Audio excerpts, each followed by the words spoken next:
You are now listening to Talk Your Jits podcast.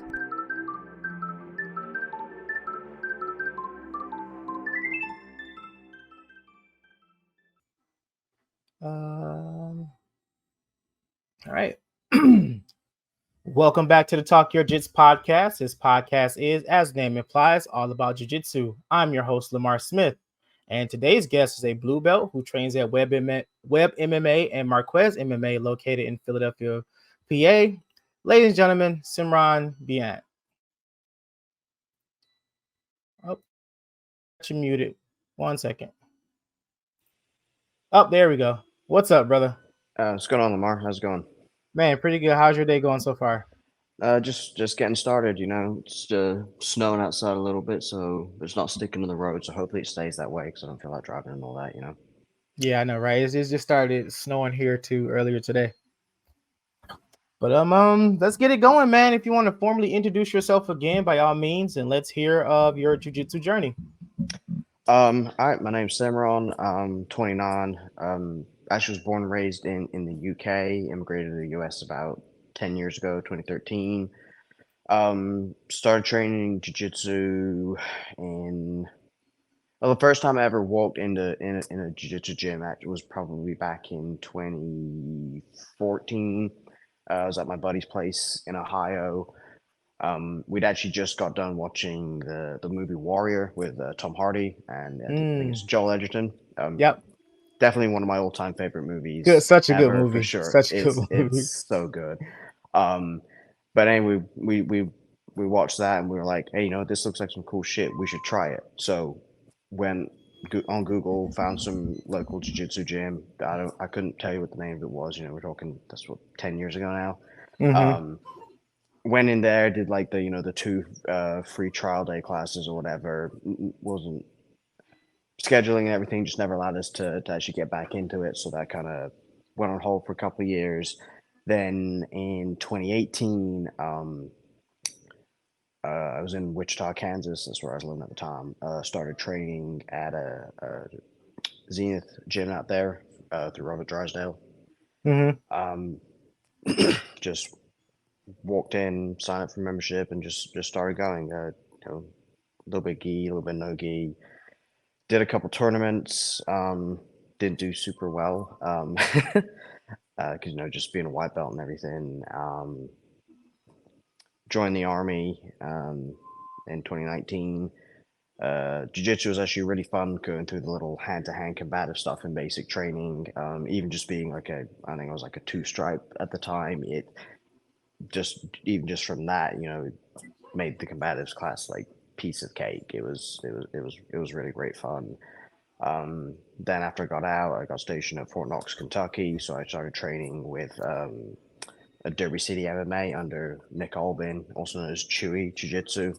Oh yeah. Great gym. If you ever get a chance to go by there, or if you're ever in the area, definitely stop by, check that out for a class. He's a super chill, down to earth dude. Like, for as hyped and I guess big as he's in the jiu-jitsu community, he's never you can't tell he doesn't go to his head or anything like that. So I was there for a little while. Moved out here to Philly in the end of 2022. Found local gyms here with John at Marquez MMA, and then also Jonathan Webb at Webb MMA just across the river in Jersey. So yeah. Yeah, so kind of a seasoned traveler, huh? A little bit, yeah. Gotcha. So you said we were talking about the movie Warrior, which is, like I said, such a phenomenal movie. Mm-hmm. So what really drew you? Like once you actually got a chance to try jiu-jitsu, what made you stick around with it?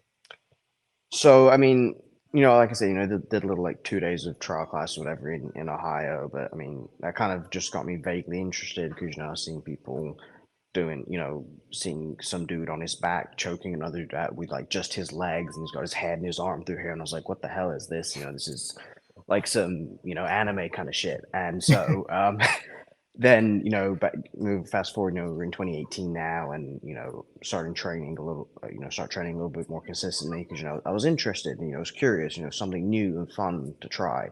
Um, and then the more I started doing it and the more I learned, I started, watching, IBJJF tournaments and, WNO and the flow grappling, and all these other kind of things. And then I'm starting to see just how big jujitsu is, just in terms of like the skill sets and the skills that you can learn and all the different things you can do, you know, and how everybody just kind of has their own game. Some people pull guard, some people want to take down, some people want to submit from the bottom or the top. Everybody, some people, want to pressure pass, some people Toriander. But everybody has their own. Everybody develops their game, and Mm-hmm. I think for me that's probably one of my favorite things about jiu-jitsu is everybody's game is just a little bit different.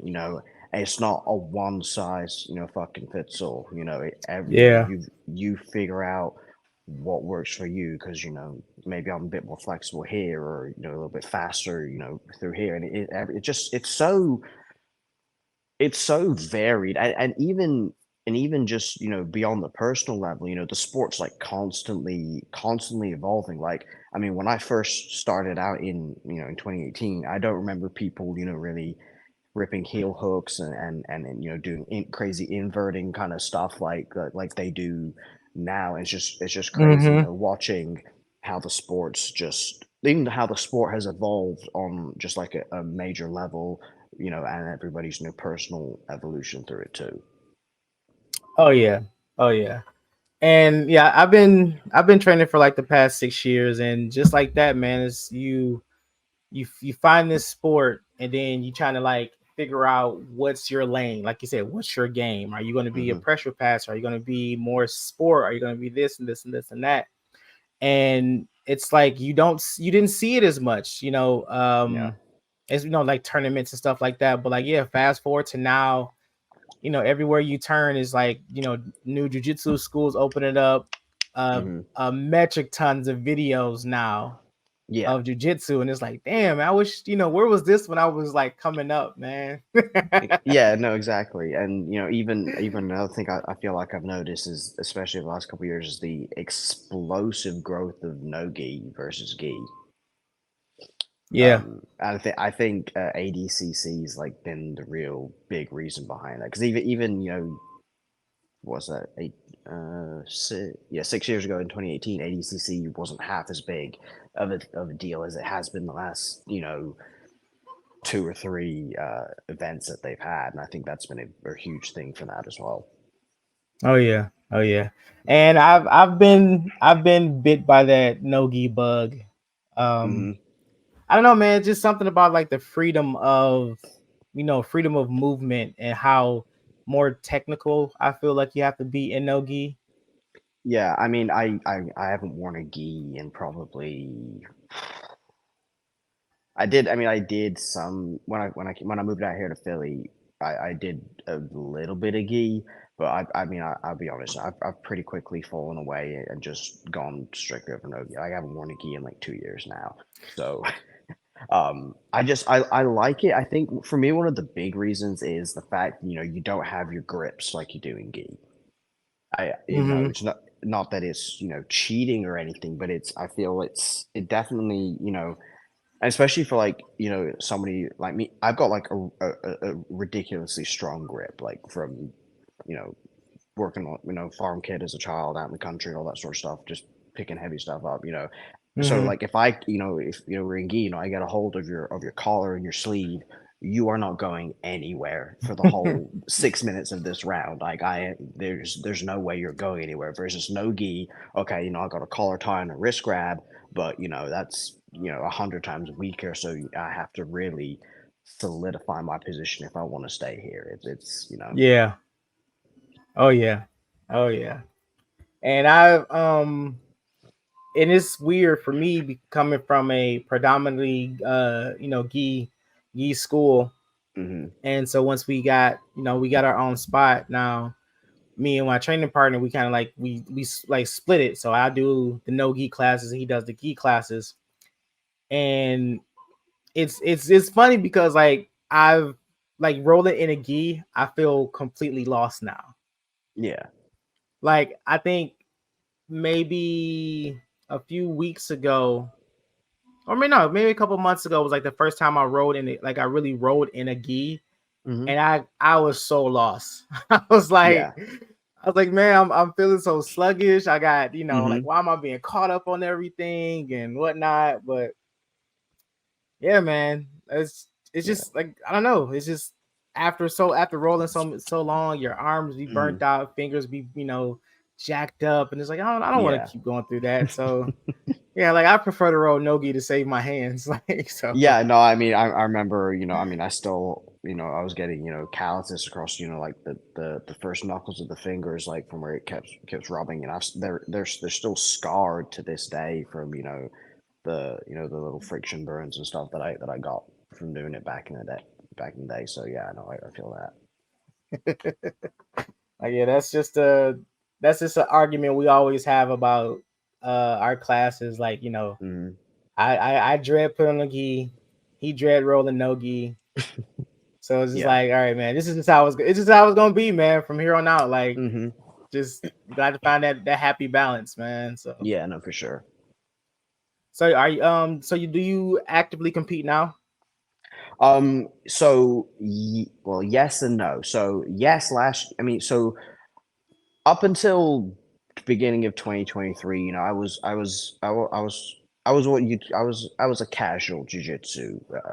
So I casually trained. I wasn't super, obsessive with it. I'd go three, maybe four times a week. But I wasn't really, in it. But beginning of 2023, well, I guess towards late 2022, beginning of 2023.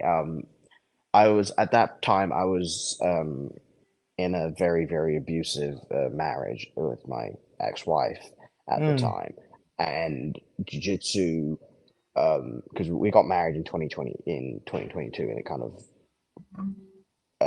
just building on this, but jiu-jitsu became my outlet and my anchor. And honestly, without jiu-jitsu, without the guys at the gym, talking to them, developing friendships, and without that community, I think I would definitely be quite a lot more lost than I was without it. And so because of me being in that situation and being with her, and then the whole thing of trying to leave her, and the whole divorce process, and all of that, because of all that, I really, really started training it late 22, 2023, like to the point where I was on the mats at least once a day, every day. If it was a day mm-hmm. off, I was in there morning class, evening class, maybe a noon class if I felt frisky. Um, and so last year I did quite a bit more competing than I've ever done before. Um, what did I do? I did a Naga, I did a PBJJF, did finishers, did ADCC Open, um, and then I tore my ACL in November when I was training for West Coast Trials for this year. Oh So no. yeah, oh no, it's exactly right. So right now I'm still out of commission. I had surgery January 12th, so about a month out from that now. So just recovering from that. Oh no, dude. So Yeah, sorry to hear that, man. yeah, it was rough, and honestly, it's so stupid because it was rolling. Dude was a little bit bigger than me, not like hugely bigger, but big enough. And I went to shoot an inside trip, you know, shot in, dropped my knee, but I didn't drive and pressure far enough into him, so he came into me, bent my knee back, just yeah, Oh, God, as soon as you said I didn't push forward, I already knew it. I already knew where it yeah, was going. Oh, yeah. God, dude, that sucks. That sucks. Hmm. Hate to hear it, Yeah, but so but recovery's come along nicely, so I'm hoping, fingers crossed, to be back on the mats by late summer, and then maybe try and get a tournament the end of this year. Hopefully, I'd like to get on the Fury Pro grappling card if I can. So man, so being off. So how have you been able to maintain your sanity, not being able to go on the mats? Because going from going like almost every day to like not going at all. Because I mean, back in December, yeah. yeah, back in December I had surgery. So I was off for like a couple weeks, and it was driving me nuts. It was driving me up and down the wall. So being off for Hmm. months, I know it can be. I know it had to be worse than that. Yeah, so I mean, it's been really tough, not gonna lie. Hmm. My girlfriend's been absolutely amazing at supporting me through this and help keeping me a little tethered to the ground, not losing it completely. I mean, I'll be honest, there's definitely some days where I'm just like, I'm sitting in my room and I'm just kind of like banging my head against the wall. 'Cause I'm just like, man, this is just going stir crazy. Um, but I found I have other hobbies and other things that I do that I've kind of like pushed to the side because of so in the gym so much that I've kind of Hmm. picked back up to sort of fill in that gap. I sing and play guitar, so I've been doing a little bit more of that. You know, Okay. I enjoy gaming, so I've been burrowing through Starfield the last couple of weeks. Um, so yeah. Yeah, because I mean, I got other hobbies too, man. But just something about not being able to do jujitsu Hmm. just not sit right with me, man, at Dude, all. I'm telling you, like as soon as soon as I felt it, like I knew something was wrong, but like I was hoping that just sprained it or twisted or something, I could ice it and walk it off in 2 weeks. Went to the doctor and he grabs a hold of my knee. He's like, yeah, you definitely torn something, and I was like, here we go. So just glue it together, man. I got class to go to today. I was like, I was like, I got things to do. Like, how fast can we get this wrapped up? But no, I'm lucky though because I got a really good surgeon. He's the surgeon for the Sixers and for the Flyers out here. Oh So wow, yeah, good hands, so good he's hands. yeah, good hand. So it should be all good. That's man. That's whew. I can only imagine, dude. Because Yeah. even during like the longest I've been without training was obviously during like the shutdown that we had. Hmm. So it was like, man, just not being able to train, and like you were saying earlier, like it became your therapy. Yeah, It's for like, real. yeah, I go a couple days, and then you're like, I can squeeze in one more day. Mm-hmm. And that 3 turns to 6 days because you're like, oh, they got a morning class or they got an afternoon Yeah. class or you go cross Mm-hmm. train it somewhere else. So Yeah. and No, then exactly. boom, you're down for 2 months. Like, nope, Yeah. I gotta do something. Like I gotta at least go to class. But Mm-hmm. that's torture in itself because you're like so close. Yeah. It's like you're so close, man. Mm-hmm. So because I know when I was out that couple weeks, one of my training partners was like, man, just I know you can't get on the mats, but just watch videos and watch instructionals and stuff like that. I was like, I can't do that because if I'm watching something and something Mm-hmm. piques my interest, I want to try it. Yeah, exactly. So Like I want to like, try it right then and there, but I can't. So it's just torturous to me. I'm like, nope, I yeah, can't yeah, do it's it. like watch your technique. Oh, this rolling entry into crucifix looks really fun. Oh wait, never mind. I can't try that. So yeah. Right. Because I've been working like like the front headlock, like guillotine, Mm-hmm. or whatnot. And he's sending me videos like, oh man, this will help you with your game. And I'm like, I can't watch this right now. I can't watch this right It's now. it's gonna hurt my soul too much. Right. I'm laying in pain trying to watch this video, and it's like I'm watching it. I'm like, Mm-hmm. okay. And then I saw something, and I just like, I just, I nope. Turn it off. Yeah. Turn it off. I can't do it. I can't do it. I can't. It's Yeah. torturous. So No, torturous, man. I feel that. Um, so speaking of like watching jiu-jitsu videos and stuff, like who's your top, competitive grapplers out there right now, would you say? Like your personal, I really fucking love this dude. Um, honestly, you can't go wrong with Mikey Musumeci. Hmm. That dude is just phenomenal, man. Just such a Yeah, beast. I love Nicky Rod. Can't go wrong with that guy. yeah. Um, and there's just been a lot of I like like some of the people that I've had on the show personally that release stuff, and it's I've just been watching them. But Hmm. but as far as competitors, yeah, it's just more so like Nicky Rod and Mikey Musumeci. The Rotolo brothers is is a given. Oh, well, yeah. Yeah, just Hmm. watching those guys just is crazy. But Yeah. I've been trying to go back and just watch other stuff too. So I've been watching a lot of like Danaher, Hmm. and just the way that he breaks stuff down.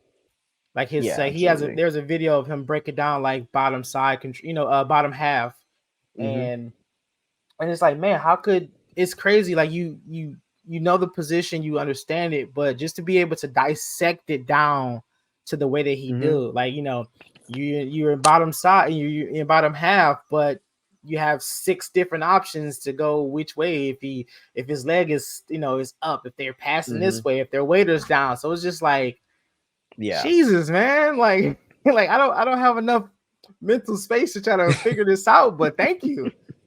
Yeah. Jesus. Yeah. No, I mean, I actually met Nicky Rod at ADCC Open Mm, last year. He's really chill dude, and mhm. dude.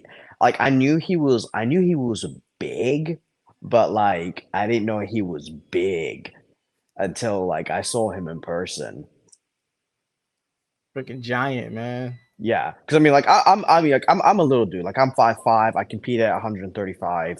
Um, so like, yeah, he's. I mean, I think I don't know. Is there a way for me to like upload a picture into this or no? From mobile nah, not really. No. Oh, okay. I was gonna say 'cause I got a picture of me and him, and he's literally like double my size. Like, All right. like Well, you literally. can send it to me and I'll throw it in post so All right, they'll cool. know what That we talk works. about. Yeah. But yeah, he's a really he's a cool dude. I mean, I don't know. Like I like him as a grappler, but I think he's the blue belt who became the black belt slayer and everything. I feel he leans a little too much into that. Like, and especially I don't know if you watched his match against Victor Hugo the other day, um, I but did he not watch it yet. I yeah did not watch it Victor yet. yeah I mean Victor Hugo. I mean we all know he's been around for a while, both gi and no gi, and he's just technically he's just so much better than Nicky Rod. Like Nicky Rod, he's an ex wrestler, so he's got that. He's good in those scrambles and the takedowns and just exploding and athletic, and that's great. But I think when it comes to, like, technical skill jujitsu, I don't think he's necessarily quite up there, and I feel like he compensates a lot for that with his athleticism, which works until it doesn't. He'd go up against somebody who's like genuinely good, like Victor Hugo or some of these other dudes, and then they're able to poke holes in your game where you're trying to back it up with just your athleticism. Yeah. Yeah, I agree with So that. I Because I mean, think don't get. I mean, like give him a couple more years, and I think his technical ability goes up. He's definitely going to be way more dangerous for sure, though. mm-hmm. Because I think what a lot of people have problem with Nicky Rod, like you said, he's a very athletic person, and I think people try to match his speed, Mm-hmm. and it's like, nah, you can't do that. You can't No, match Nicky Rod's speed and athleticism. So, no. and that's kind of where a lot of people don't think about either when it comes to jujitsu. Like, yeah, like we talk about what kind of game you play. That plays into a factor too. Like, are you gonna be the slow technical person? Are you gonna be the Mm-hmm. flat, the fast explosive person? Are you gonna be the person that adapts to whoever you rolling with? So it's And a it's I think I don't think that it's safe. I mean, unless you're like some sort of like prodigy, like Mikey Musumeci or something like that. You know, I don't think that it's safe to to stick to one or the other. Say I'm only going to focus on being super athletic and blasting my doubles versus I'm going to focus being really technical and having a really good X guard and whatever. Because when you do run into somebody who is a way better wrestler, they're way more athletic, and all you've done is focus on your athleticism, you're going to get outclassed. And the same thing goes the other way too. So I think it's Mm-hmm. important to this, especially as you're, for, someone like me, who's still very early into jiu-jitsu, who's trying to, work their way up in the game, so to speak. Mm-hmm. I would be sorely remiss, if I was to only focus on one versus the other. Yeah. Yeah. Definitely. I'm more so of like I like to adapt because a Yeah. lot of guys that I roll with are wrestlers. Yeah. And I Same. like I know I'm not gonna outpace you guys. Yeah. I know that for a fact. Like, I'm not gonna outpace you guys. So hmm I play the Yeah. long game, man. Once I feel you tire out, then I try to go for my kill. But trying to hmm go whip for whip, boom, boom, like move for move. Yeah. I only got so No, many I explosive spots in me, dog. yeah, no. I feel that for sure. Um, Yeah. just Yeah, hey, no, especially but you just gotta hop on some gear like all the top dudes. Bring up your gas tank, you'll be good, man. I'm trying, man. I'm trying, dude. I'm 36 and my birthday is like 2 months away. So Yeah. I'm trying to be young again and try to fix my gas tank, which has been broken for a very long time. But I want to Yeah. compete more. So I'm trying to, find ways to kind of like keep it in that gear. So hmm I'll, go to training, then go to the gym, go to Planet Fitness, run on the treadmill for like a, half hour or so, get a mile in Yeah. and, try to keep it moving. But my body's not used to that. So I'm like, hmm like, what are we doing here, man? Yeah. I mean, I mean, at least for me, what I found, I mean, some steady state, exercise bike or treadmill cardio, it's good.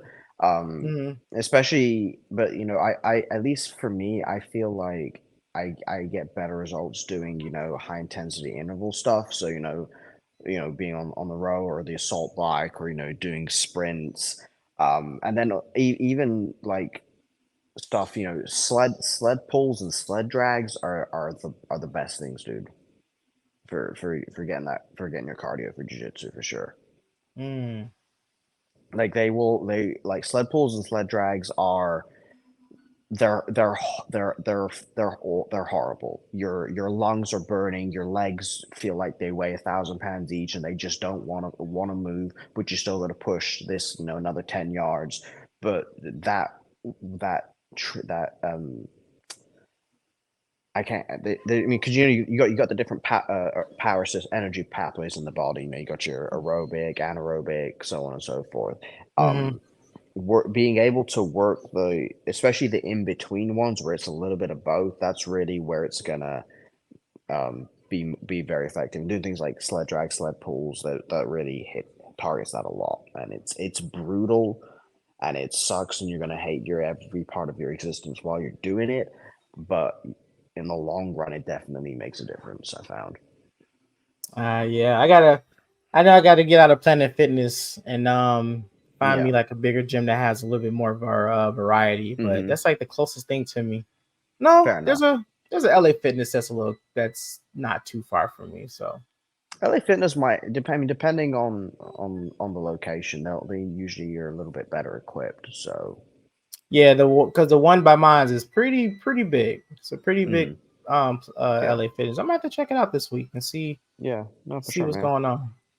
Yeah, Um, yeah. I don't see it won't hurt nothing. It won't hurt yeah. much. Exactly. So, but yeah. So do you? So here's a fun thing. Do you think that Nikki's natural? Nah, Nah. Okay. nah. Yeah. I was gonna say like they're I mean I don't think so. I mean I don't know if you saw it was him, one of his coaches, and another dude, I can't remember who, but they were talking, and the dude just kind of like just casually drops this stack, and it's kind of inferred that it's what Nikki's taking. I mean, I mean, who's not juicing in the big names, man? You need that. You still need that competitive edge, regardless of Hmm. what sport it is.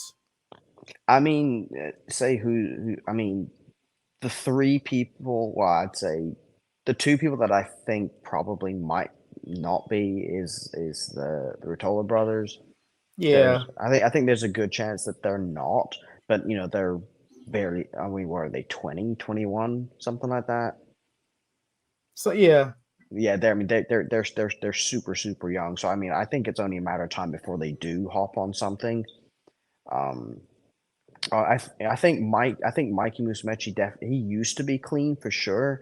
Now I'm not so convinced anymore. I don't know if you've seen some of his like recent pictures and stuff, but yeah. he's there's a definite physique change here. I mean, and granted, yeah, you can pull that off naturally, but with the way he trains and the way and as much as he trains and everything, yeah, it wouldn't surprise me if he's on something. I mean, he's like he's like 4K chisel cut. Like, dude, like he Hmm. wasn't like this maybe like 2 months ago. No, and I mean, and I'm saying, you can definitely get that kind of lean and shredded naturally. Whether or not you can do it that quickly, I maybe if mean, you go through genetics, maybe. it's I that don't know. It's pizza and pasta diet, man. that pizza and that pasta. I was like, cause I know I eat my fair share of both, and I Hmm. don't look like that. Right. No. Like I have the opposite effect of what you got going Yeah. on, buddy. No, for real though. No, I think for me, I think that's one of the big reasons why I really love Gordon Ryan. Aside from the fact that he is just so good at jiu-jitsu, but the fact that he's open about being on gear and taking stuff. Yeah, It's finally. is. I mean, yeah. To be fair, it did take him a little while, but at least he's come around and he's just kind of yeah, you know what, F it, yeah, I'm not natural, and I can respect that. I think, and I see this throughout. It's not just in jiu-jitsu, but every sport, anything fitness related. So many of these people are on stuff, and you can tell just by looking at most of them. But they'll sit there and scream natty till their dying breath. All the fans are jumping in and everything, and you call somebody out and say, hey, you know what, this dude's probably not natty. Everybody's like, you're just a hater, you're just jealous because you haven't got good genetics, you don't look as good as them. And I'm like, dude, I don't care that I don't look as good as him. I know I'm not looking as good as him. The reason I don't look good as him is because I'm not taking the same shit that he's taking. Right. Like, if I took what he takes, I probably would look that good, but I don't. So. Right. And I think the other thing is that people have it in this head in their head, especially when it comes to like top performing athletes. I mean, let's be. I think let's be real here. 99% of top professional athletes across any sport that you pick any sport. I'd say 99% of your top athletes in that sport are on PEDs of some kind. I don't think at this point in that you can't be I mean, just because. I wouldn't disagree. Mhm. I wouldn't disagree at Okay. all. Yeah, I wouldn't because at disagree. the end of the day, human performance has slowed down. I mean, if you look at say the Olympic 100-meter sprint, you know, from 1900 to now, yeah, the times come down a lot, but the difference in the times is shrinking so much. Before it used to be, dude beat a record by a second or 2 seconds. Now we're talking about dudes winning records by sixteenths of seconds. Hmm. The so any so hey, you want to break the 100-meter world record. Now you have to eke out just a sixteenth of a second faster. Yeah, I'm probably going to take something to help me just push this that little bit extra hard. And not to mention, when you have other sports that play regularly, basketball, football, baseball, um especially I think football's a really great example. You're a 290-pound linebacker out there on the field every Sunday, every Thursday. You're getting the shit beat out of you for an hour plus on the Yeah. field, and then you're gonna go in now. You might have the next day off, but now for the next 5 days, you're gonna get the shit beat out of you in training and in Mm-hmm. drills, and then you're Mm-hmm. going to go put on your pads and go out in the field and do that again, and then repeat that for how many months out of the year? And you're not going to take something that's going to help me recover faster, get a little bit stronger so it saves my joints? Yeah, no, I'm 100% going to be on something. Oh, yeah. Like Yeah. there's no way. And everybody like, well, they get drug tested. Okay, what, you can't beat a test? Also, I you mean, really and the other thing, you want to tell me with as much money as the NFL makes, you don't think it's something's a little rigged going on there? gotta be. Yeah.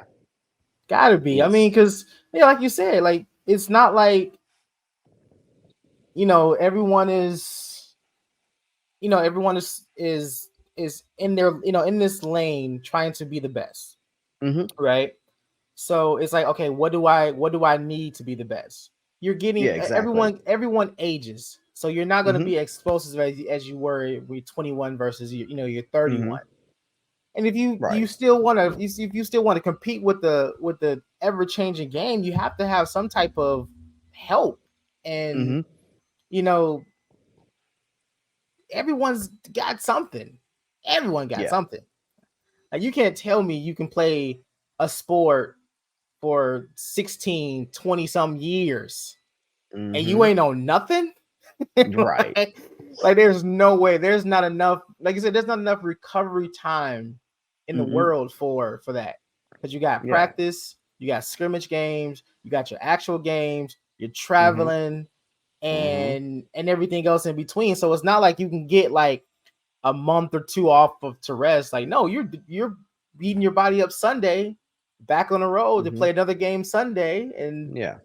you might have a Thursday game and then another Sunday game. So Yeah, exactly. And I think, I wish people, and I think the biggest thing, from in general, at least in sports, I don't necessarily think that it's that big of an issue, but I think where it really starts to become damaging and dangerous is with, like, especially the explosion in fitness influencers over the last 3, 4 years. You mm-hmm. know, everybody and their fucking mom on Instagram and TikTok is now a gym boy, a gym girl, and they're all on Instagram and they all look absolutely great. So I mean, aside from the fact that they're all edited in Photoshop to hell, you know, we have there's this some 22-year-old college kid, looking like a little mini version of a Greek god, and he's out here, buy my training program for $300 a month and you can look just like me and I'll show you everything I did, except for the trend and the test and sitting over there in the fridge, but I'm not going to tell you about that part.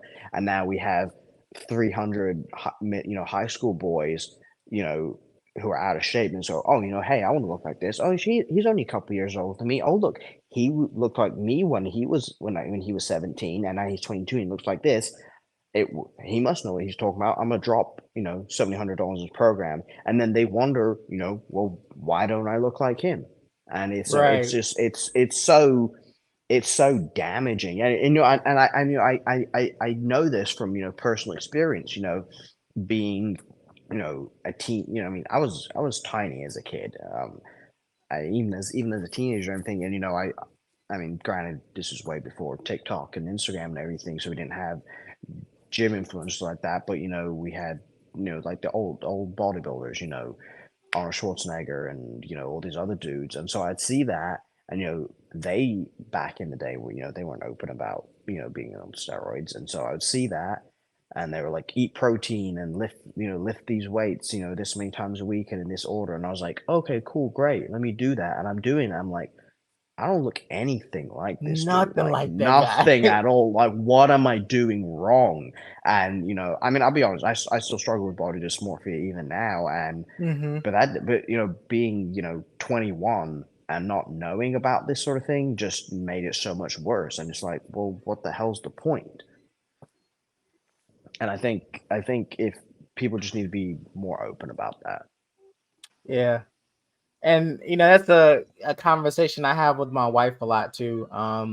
because she follow a lot of like fitness influencers on TikTok and Instagram and stuff like that. And I just like, you got to kind of take what they say and do like with a grain of salt, because you never see these people working out in the beginning. Like you're like, you just look at their end results. And then it's like, yeah, I did this and I did this and I did this every single day. Like, no, show me videos and pictures of you when you first start doing this stuff. And then I'll believe that your training program works. Yeah. Because you never see that. Like you said, you always see the chiseled tone, and they at the gym 5 days out the week, 6 or 7 hours at the gym a day. It's like, no, I want to see you struggle. I want to see you're barely making out of bed the next day type videos. Yeah. So, but those aren't clickbait, so right. Because everyone wants the end result. Everyone wants that. How can I get here? In the less time possible. Like, nah, shit takes time. It really does. And and the other thing is, like, personally, I don't think that people should get clowned for using steroids. You want to take that risk. If you want to manage that risk, with a doctor or whatever, that's cool. That's on you. That's your personal decision. But I don't think people should get clowned for it. As long as they're open about it. Like, there you go. If you're like, hey, this is me. I take performance enhancing drugs, and cool. You don't like it, unfollow me, whatever. You know what? Good for you. You But it's the people that are shady about it and just sit here and scream, I'm natty. I'm just like, you're messed up. And CrossFit is like a big culprit in this, especially for the female competitors. Like, I'm sorry, I don't care how many snatches and pull-ups you do, you're never gonna look like Danny Spiegel because you're not taking tests and she is. Right. Like, it's just, it's evolution and biology just will only let the body develop in certain ways up to a certain point. And all these people are going beyond that, and that's because they're taking stuff. And plus they got personal trainers, they got people to monitor this stuff, they got people to do the work for you in a sense. So it's like, you're still at a disadvantage. No, you don't have the drugs to help boost whatever that they're using. You don't have that that high price nutritionist and fitness instructor and all these other people that you pay to make sure your physique look a certain way. Like, we just got YouTube and gym memberships. I mean, it really is like that, though. And I think that's another thing that people forget. For these people, fitness is now it is literally their job. It's how they pay their rent. How they pay their car payments every month. And so for people like you and me, where we have to actually work a real job, I have to go to work and I have to come home and I have to do laundry, I have to clean, I have to cook, I have to go out to the grocery store. There's so much. So I don't have 6 hours a day to be in the gym every day. I mean, if I could. Oh, don't get me wrong. If I could. I've told my girl this because, like, she makes more money than I do anyways, and she's got a master's degree and stuff, and I'm like, if you ever get like a good paying job, $200K a year, whatever, I'm staying at home. I will cook, I will clean, and I'll go to the gym, and this will be great. You like working anyways. I don't. This is a win-win for everybody. You said house will be clean, food will be cooked, gains will be got. That's the motive. Exactly. And because I like cooking anyways. I like eating. I like cooking. It's like I said, this is a win-win for everybody. It's a win-win. I was like, it's a win for everybody. It's a win for everybody. Exactly. Yeah, I wish I had that time, man. From work, like you said, from working to training to teaching to everything else in the middle, man. It's like, Yeah, when do I wish I had time to go to the gym for 4 or 5 hours. I can get an hour, hour and a half, maybe. Yeah. 2 on a good day, but if I push it past that, something else is getting sacrificed that I can't afford to sacrifice. Yeah. And Right, now where were we? That's a good question. We had little technical difficulties, and I can't remember what we were. I think we were just finishing up talking about performance enhancing drug use in sports and stuff like that. Oh yeah, we were talking about schedules and going to the gym multiple hours out the day and stuff like that. Yeah. That's right. But yeah, like I said, I wish I could. I wish I could go to the gym 4 or 5 hours, even though I probably won't be there 4 or 5 hours. But yeah, if I had the ability to do so, it would be nice. So nice. For sure. But yeah, just gotta take what they say with a grain of salt, man, and do what you can. And you're not gonna get like you say, not gonna get the results that they got, but just be happy with the results that you get yourself. That's how I feel about it. So, would you ever hop on gear yourself? You think if you had the opportunity? You said what? Would you ever hop on a cycle yourself if you had the opportunity?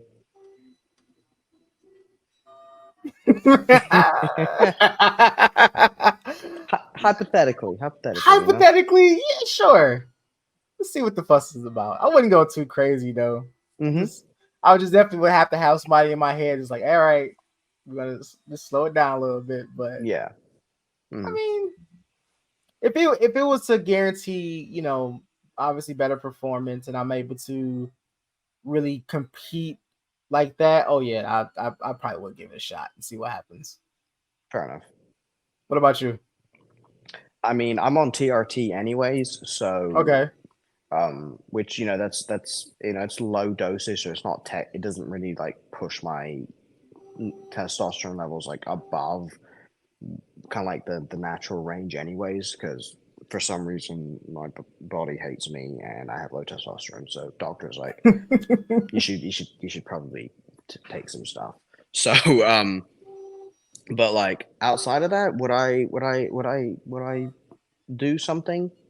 Yeah, I think that I would. I've read up a lot. I've done a lot of research. I know exactly what if I'm gonna if I do ever decide to go through that, I know exactly what I'm taking, how much. I have it all written down. Everything that I would need to do if I was gonna hop on for sure. Gotcha. That rabbit hole, like, yeah, what if? I mean, the way I see it is this, is it going to make a difference for me, like right now, at least at this level of competition? Maybe, probably not. If it goes up a little bit, I probably would very seriously look into it. I mean, even on TRT, I can't ever do like IBJJF and stuff. At least not at their higher levels where they test for it. But a lot of other tournaments they don't test. They don't really care. So what? Sure, why not? Everybody else is doing it. Why should I be the only one not doing it just for the sake of a few extra people on Instagram liking me? But when everybody else is fucking doing it, like. Why would I disadvantage myself at that level just to keep other people happy that this has no impact on? No. Exactly. All right, Simron, we got a question we ask everybody that comes on the show, man. Became the staple of the podcast. We got to touch base on it earlier, but past or present, man, who are the your top 3 people you would love to get a chance to roll with? Ooh. Okay. John Jones. Oh, yeah. For sure. Khabib. And then Gordon Ryan, for sure. Now with John Jones, that's a serious height disadvantage, right? Oh, I know, but like the way, I mean, dude's arguably one of the better. I wouldn't say necessarily one of the best grapplers in the UFC per se, but his wrestling is, superb. Yeah. Yeah. Like, I mean, shit. Daniel Cormier is arguably, I'm pretty sure he was a D1 wrestler if memory serves right. He was super has unstoppable takedowns, and we've seen Jones take him down, stop all his takedowns. There's got to be something in his mind that he understands about wrestling that just makes sense. Yeah, I've seen I a would. couple of his grappling matches too. Before he came back to the UFC, and it's just Mhm. like, yeah, dude, dangerous. Yeah, I mean, like he, I could between those three, I could definitely, I would 100% learn a bunch of things that would level up my grappling game exponentially in ways Oh that I could never achieve yeah. on my own. So, like, Oh yeah, yeah. those three, 100% would roll with them and absorb everything that I possibly could. Gladly, in a heartbeat. Yeah. Like I know I'm about to get smoked, but I don't care. Yeah, no, it really is like that. Yeah. Yeah, for sure, man. Mm-hmm. All right, man. Unless you got any more questions for me, I know you're resting and recovering right now, man. So I do, hope for a speedy recovery. But if you got anything Thanks, else brother. you got coming up, the floor is all yours. No, not that I can think of. Like I said, my goal right now is to get this knee back to 100%, and then hopefully hop on the tournament or something towards the end of the year. But we'll keep in touch, dude, and maybe we'll do this again in a couple months or something. Oh yeah, for sure, man. You're always welcome back. Just All right. if you got we can make a time. We'll definitely do it. All right, sounds good, man. All right, man. All That's right. the end of today's episode. I would like to thank Simron one more time for coming on the show and bless us with his jiu-jitsu knowledge. Hope you guys enjoyed. Please go and follow our Facebook, Instagram, and YouTube to stay updated on all future episodes. This has been Talk Your Jits podcast. Keep rolling, keep grinding, and remember, long live jiu-jitsu. Have a great day.